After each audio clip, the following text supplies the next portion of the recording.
नमस्कार, आप सभी का एक बार फिर से the world sky weather YouTube channel पर हार्दिक स्वागत है। आज के इस वीडियो में अगले 15 दिनों के दौरान संपूर्ण भारत में किस प्रकार मौसमी गतिविधियां देखने को मिलेगी, उसके बारे में एक विस्तृत जानकारी दी जाएगी, जिसमें हर टॉपिक इंक्लूड करेंगे। जैसे कि अभी जल्द जो बंगाल की खाड़ी में नया वेदर सिस्टम बनने वाला है, वह देश के किन राज्यों की ओर आगे बढ़ेगा और उस सिस्टम की इंटेंसिटी क्या रहेगी। क्या वह सिस्टम थोड़ा सा ज़्यादा इंटेंसिफाई होकर देश के कई राज्यों में अति भारी बारिश दे सकता है, इसके बारे में पूर्ण रूप से जानकारी दी जाएगी। वहीं आने वाले दिनों के दौरान बंगाल की खाड़ी तथा अरब सागर में कौन कौन से मौसमी सिस्टम उभरेंगे और कब उभरेंगे और उन सिस्टम की इंटेंसिटी और ट्रैक क्या रहेंगे, इसके बारे में भी इसी वीडियो में पूरी तरह से जानकारी दी जाएगी। तापमान की स्थिति अगले 10 से 15 दिनों तक उत्तर, मध्य, पूर्वी और दक्षिण भारत में किस प्रकार रहेगी, कहाँ कहाँ तापमान सामान्य से कम और कहाँ सामान्य से ज़्यादा दर्ज हो सकते हैं, इन सभी टॉपिक्स के बारे में इस वीडियो में एक डिटेल्ड इन्फॉर्मेशन दी जाएगी। तो आप सभी इस वीडियो को पूरा जरूर देखिएगा संपूर्ण मौसमी प्रणालियों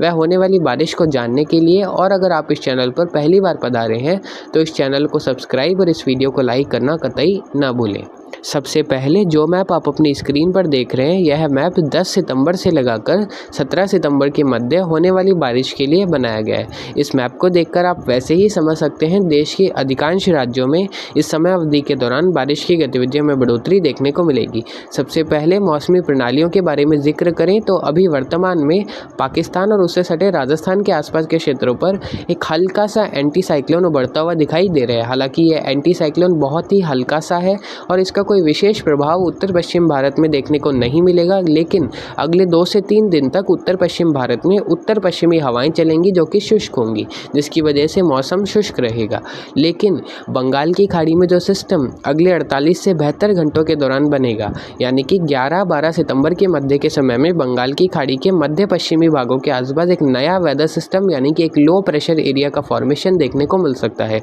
जो कि लगभग 13-14 सितंबर को आंध्र प्रदेश के उत्तरी भागों से होते हुए तेलंगाना के क्षेत्रों की तरफ आगे बढ़ सकता है। जैसे जैसे यह सिस्टम भारत की तरफ आगे बढ़ेगा और भारत के अंदरूनी भागों की ओर बढ़ेगा, मध्य भारत, उत्तर पश्चिम भारत और पूर्वी भारत में नमीदार हवाओं का प्रभाव एक बार फिर से बढ़ता हुआ देखा जाएगा, जिसकी वजह से बारिश की गतिविधियां उत्तर पश्चिम भारत से लगाकर पूर्वी भारत के काफ़ी राज्यों में अब जल्द अगले 2 से 3 दिनों के बाद देखने को मिलने वाली है। अगले 24 से 48 घंटों के दौरान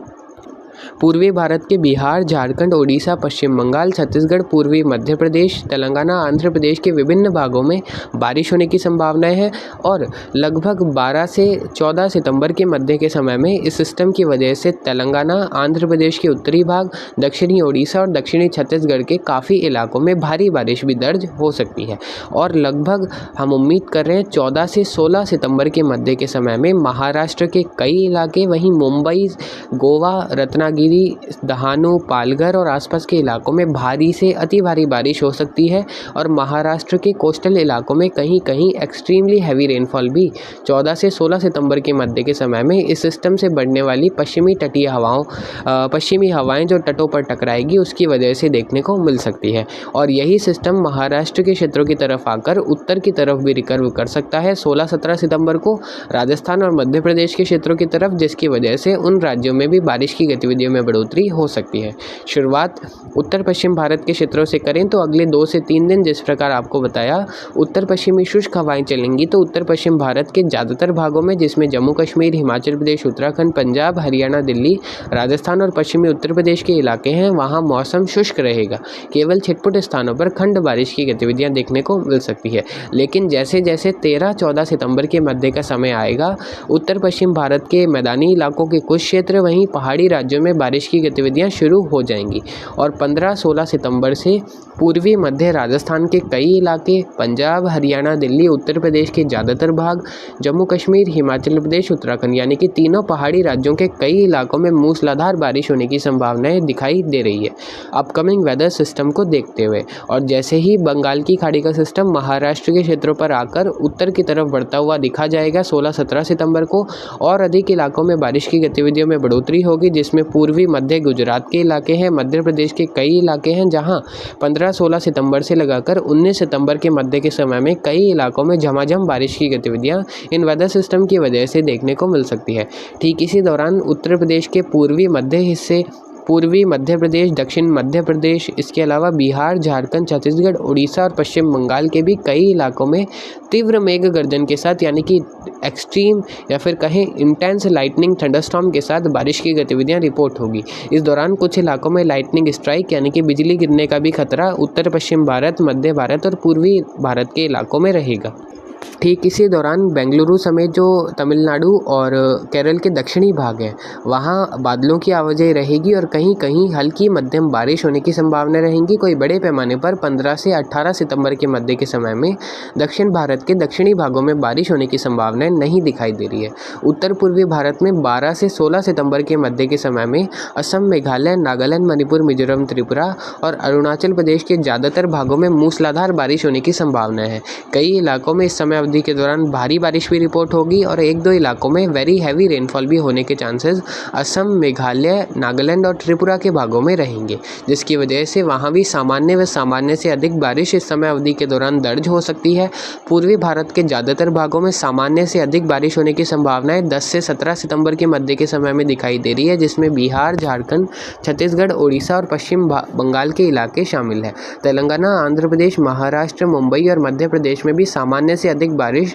इस समय अवधि के दौरान दर्ज हो सकती है। मानसून की वापसी का कोई भी सिग्नल इस समय अवधि के दौरान दिखाई नहीं दे रहा है। पश्चिमी राजस्थान में भी 15-16 सितंबर के आसपास से आगे बारिश की गतिविधियों में बढ़ोतरी हो सकती है तथा अनेक भागों में हल्की से मध्यम दर्जे की बारिश रिपोर्ट हो सकती है। कुछ बारिश की कमी इस समय अवधि के दौरान दक्षिण भारत के तमिलनाडु, केरल और दक्षिणी आंध्र प्रदेश, दक्षिणी कर्नाटक में रहेगी। वहीं गुजरात के भी कुछ इलाकों में जो पश्चिमी मध्य इलाके हैं वहां बारिश की गतिविधियां कुछ कम इस समय अवधि के दौरान देखने को मिल सकती है। हालांकि शेष भारत में सामान्य व सामान्य से अधिक बारिश होने की संभावनाएं अगले एक सप्ताह तक दिखाई दे रही है। तापमान की स्थिति जब बारिश की गतिविधियां देश के कई राज्यों में रहेगी तो कम रहेगी। न्यूनतम तापमान 1 से 2 डिग्री सेल्सियस रात्रि के समय ज़्यादा रहेंगे देश के ज़्यादातर भागों में। वहीं अधिकतम तापमान उत्तर पश्चिम भारत, मध्य भारत और पूर्वी भारत के ज़्यादातर भागों में 13 सितंबर से 17-18 सितंबर के मध्य के समय में 2 से 3 डिग्री सेल्सियस कम रहने की संभावनाएं दिखाई दे रही है। इस प्रकार बारिश की गतिविधियां देश के कई राज्यों को प्रभावित करेगी और मेरे पास काफ़ी कमेंट्स भी आए थे कि मानसून की वापसी कब होने वाली है। तो आपको पहले भी बता दिया है 17 सितंबर तक मानसून की वापसी होने की संभावनाएं बिल्कुल भी नहीं दिखाई दे रही है। अगर आपको कोई चैनल इस प्रकार की जानकारी दे रहा है तो आप उसका विरोध भी कर सकते हैं कि अभी तो कोई भी वेदर फैक्टर मानसून की वापसी के लिए अनुकूल दिखाई नहीं दे रहा है। मानसून की वापसी आगे ही देखने को मिल सकती है, जिसके लिए भी the world sky weather channel आपको लगातार सितंबर माह के मौसम पूर्वानुमान में जानकारी देते आए हैं। अब आप अपनी स्क्रीन पर जो मैप देख रहे हैं यह मैप 18 सितंबर से लगाकर 24 सितंबर के मध्य होने वाली बारिश के लिए बनाया गया है। इस मैप को देखकर भी आप समझ सकते हैं इस समय अवधि के दौरान भी देश के कई राज्यों में बारिश की गतिविधियां जारी रहेगी। जिस प्रकार आपको पहले बताया था 16-17 सितंबर को उत्तरी महाराष्ट्र पर जो निम्न दबाव का क्षेत्र रहेगा वह मध्य प्रदेश और राजस्थान के क्षेत्रों की तरफ आगे बढ़ेगा। ठीक उसी दौरान 17 से 21 सितंबर के मध्य के समय में उत्तर पश्चिम भारत के क्षेत्रों पर एक वेस्टर्न डिस्टर्बेंस का आगमन भी होता हुआ देखा जाएगा, जिसकी वजह से western disturbance plus cyclonic circulation और मानसून की तरफ के प्रभाव से उत्तर पश्चिम भारत, मध्य भारत और पूर्वी भारत के कई इलाकों में मूसलाधार बारिश की गतिविधियां 17 से 21 सितंबर के मध्य के समय में देखने को मिलेगी,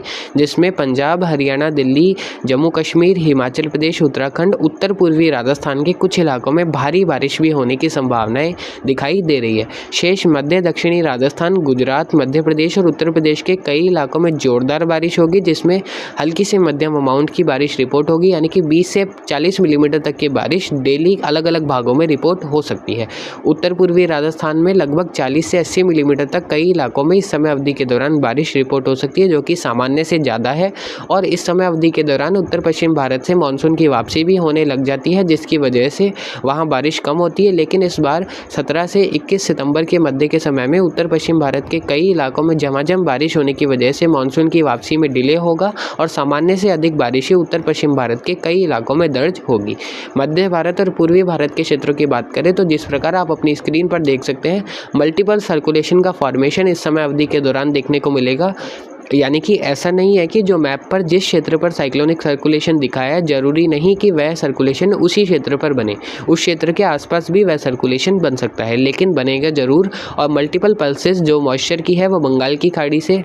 भारत के अंदरूनी भागों की तरफ आगे बढ़ेगी, जिसकी वजह से पूर्वी भारत के भी कई इलाकों में मूसलाधार बारिश हो सकती है, जिसमें बिहार में जो बारिश की गतिविधियों का इंतज़ार लोग कर रहे हैं वह भी इस सप्ताह पूर्ण होता हुआ देखा जाएगा। कई इलाकों में झमाझम बारिश होगी। झारखंड, पश्चिम बंगाल, उड़ीसा, मध्य प्रदेश और छत्तीसगढ़ के भी कई इलाकों में इस समय अवधि के दौरान सामान्य से अधिक बारिश होने की संभावना है। ठीक ऐसी ही संभावनाएं उत्तर पूर्वी भारत में है, जिसमें असम, मेघालय, नागालैंड, मणिपुर, मिजोरम, त्रिपुरा और अरुणाचल प्रदेश के कई इलाकों में मूसलाधार बारिश इस समय अवधि के दौरान प्रभावित कर सकती है। बंगाल की खाड़ी में एक नया वेदर सिस्टम 18 से 22 सितंबर के मध्य के समय में दक्षिणी भागों की तरफ बन सकता है। इस वेदर सिस्टम के बारे में जानकारी the world sky weather channel लगातार 15 से 20 दिनों पहले से दे रहे हैं। तो यह सिस्टम भी लगभग उसी समय के आसपास बनने की संभावनाएं काफ़ी अच्छी बनती हुई नजर आ रही है, जिसकी वजह से जब यह सिस्टम बनता हुआ देखा जाएगा उस समय अवधि के दौरान तेलंगाना, आंध्र प्रदेश, छत्तीसगढ़ के दक्षिणी भाग, तमिलनाडु और केरल, दक्षिणी कर्नाटक के कई इलाकों में तीव्र थंडरस्टॉर्म्स की गतिविधियां देखने को मिल सकती है। लगभग हम उम्मीद कर सकते हैं 18-19 सितंबर के बाद से लगाकर 24 सितंबर के मध्य के समय में, तो जिसकी वजह से वहाँ भी तमिलनाडु, केरल के कई इलाकों में अच्छी बारिश रिपोर्ट हो सकती है। कुछ इलाकों में भारी बारिश भी हो सकती है और कोस्टल इलाकों में जो तमिलनाडु के हैं वहाँ कहीं कहीं अति भारी बारिश भी रिपोर्ट होने की संभावना है, थंडरस्टॉर्म्स के साथ, यानी कि लाइटनिंग स्ट्राइक के साथ देखने को मिल सकती है। अगले 15 दिन देश के कई राज्यों में बिजली गिरने की घटनाएं भी ज़्यादा रह सकती है, जिसकी वजह से आपको सावधानी जरूर बरतनी पड़ेगी। जैसे ही थंडरस्टॉर्म्स की गतिविधियाँ आपको आपके क्षेत्र के आसपास नजर आए, यानी कि आपको सुनाई दे, तो आपको घरों में रहना चाहिए और आपके इलेक्ट्रिकल अप्लायंसेस जो है उनको भी कुछ समय के लिए बंद कर देना चाहिए। टीवी और मोबाइल इत्यादि उपकरणों का भी प्रयोग नहीं करना चाहिए जब तीव्र गरज चमक आपके क्षेत्र में हो। तो कुल मिलाकर सामान्य से अधिक बारिश अगले 15 दिनों के दौरान देश के ज़्यादातर राज्यों को प्रभावित करती रहेगी। और अगर आपके फसलों में नुकसान हो रहा है तो आपको उसको बचाने के लिए भी थोड़ा सा प्रयास ज़रूर करना पड़ेगा बारिश की गतिविधियों की वजह से, क्योंकि देश के कई राज्यों में जब एक साथ बारिश की गतिविधियाँ होंगी, कई जगहों पर भारी बारिश भी रिपोर्ट होगी, तो जलभराव की परिस्थितियाँ भी देश के कई राज्यों में रहेगी, जिसकी वजह से आपको जल निकासी का प्रबंधन भी करना जरूर पड़ेगा। तापमान की स्थिति कुल मिलाकर अगले 10 से 15 दिनों तक सामान्य से कम ही रहने के चांसेस हैं, चाहे वह उत्तर पश्चिम भारत के ज़्यादातर भाग हो या मध्य भारत और पूर्वी भारत के इलाके हों। कुछ एक्सट्रीम जो साउथर्न इंडिया के पार्ट्स हैं, जिसमें तमिलनाडु, केरल के इलाके हैं, वहाँ कुछ अधिकतम तापमान 1 से 3 डिग्री सेल्सियस अधिक भी रह सकते हैं, जिसमें चेन्नई, बेंगलुरु और आसपास के सिटी शामिल रह सकते हैं, जिसमें भी विशेषकर मदुरई के आसपास के क्षेत्र हो गए, चेन्नई समेत आसपास के इलाके जो कोस्टल तमिलनाडु के हैं, वहाँ अधिकतम तापमान थोड़े से ज़्यादा रह सकते हैं। मॉनसून की वापसी 22 सितंबर तक होने की संभावनाएं बिल्कुल भी नहीं दिखाई दे रही है। 22 सितंबर के बाद अगर परिस्थितियां अनुकूल बनती है तो मॉनसून की वापसी उत्तर पश्चिम भारत के एक्सट्रीम भागों तक देखने को मिल सकती है। हालांकि सितंबर के चौथे सप्ताह के अंतिम दिनों तक भी उत्तर पश्चिम भारत के ज़्यादातर भागों में मॉनसून के रहने की संभावनाएं दिखाई दे रही है और अक्टूबर माह उत्तर पश्चिम भारत, मध्य भारत और पूर्वी भारत के कई इलाकों में अनसीजनल रेन लेकर आएगा, जिसकी वजह से फसलों में नुकसान भी अक्टूबर माह में देश के कई राज्यों में रिपोर्ट हो सकता है। इस प्रकार की जानकारी the world sky weather channel दे रहे हैं और ऐसी जानकारी हमारे द्वारा काफ़ी पहले से दे जाती है, यानी कि हम पहले ही काफ़ी महत्वपूर्ण जानकारी दे देते हैं, जिसकी वजह से आपका खेती का कार्य सफल हो सके। अब एक छोटी सी समरी वीडियो के लास्ट में दे देते हैं, तो जिस प्रकार आप अपनी स्क्रीन पर देख रहे हैं, a low pressure area will form in Bay of Bengal between 11th to 14th सितंबर। 11 से 14 सितंबर के मध्य के समय में बंगाल की खाड़ी के मध्य पश्चिमी भागों के आसपास एक नया वेदर सिस्टम बनता हुआ देखा जाएगा। सेकंड पॉइंट है, another low pressure area may form in Bay of Bengal between 18th September to 22nd September. 18 से 22 सितंबर के मध्य के समय में भी बंगाल की खाड़ी में एक नया लो प्रेशर एरिया बन सकता है। Good and heavy rains are expected over many parts of India between 11th September to 19th September। 11 से 19 सितंबर के मध्य के समय में देश के कई राज्यों में मूसलाधार व भारी बारिश होने की संभावनाएं दिखाई दे रही है। Monsoon withdrawal may start between 22nd September to 24th September from few parts of India. हालांकि ऐसा होने की संभावनाएं केवल 30% तक दिखाई दे रही है, यानी कि काफ़ी लो चांसेस उस समय अवधि के दौरान भी मॉनसून वापसी के रहेंगे। Maximum temperature will remain in normal or below normal category over many parts of India during the next 15 days. अगले 10 से 15 दिनों तक देश के ज़्यादातर भागों में अधिकतम तापमान सामान्य व सामान्य से कम ही दर्ज होने की संभावनाएं दिखाई दे रही है। Normal to above normal rains are expected over many parts of India during the next 10 to 15 days. अगले 15 दिनों के दौरान देश के ज़्यादातर भागों में सामान्य व कई इलाकों में सामान्य से अधिक बारिश ही होने की संभावनाएं दिखाई दे रही है। तो इस प्रकार की मौसम